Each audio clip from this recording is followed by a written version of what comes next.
तेरी प्यारी प्यारी सूरत को किसी की नजर न लगे चष्मे बद्दूर. तुम्हाला चष्मे बद्दूर शब्द माहिती आहे ना? चष्म म्हणजे फारसीमध्ये नजर, बद म्हणजे वाईट आणि दूर म्हणजे दूर जाणं. खरं तर या गाण्याच्या पहिल्या ओळीमध्ये चष्मेबद्दूर शब्दाचा अर्थच सांगितलाय. एखादी गोष्ट इतकी परफेक्ट असते, इतकी सुंदर असते, की आपल्याला असं वाटतं, की या गोष्टीला, या वस्तूला कुणाची नजर नको लागायला. चष्म या शब्दापासनं नजर या अर्थाने जसा चष्मेबद्दूर शब्द आला, तसं एका वस्तूचं नाव पण आलं. जगभरात सगळीकडे आबालवृद्ध ही वस्तू वापरताना दिसतात.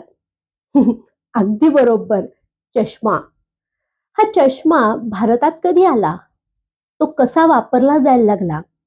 याविषयी जाणून घेऊया संस्कृती डिकोड या मालिकेच्या या महिन्याच्या भागात.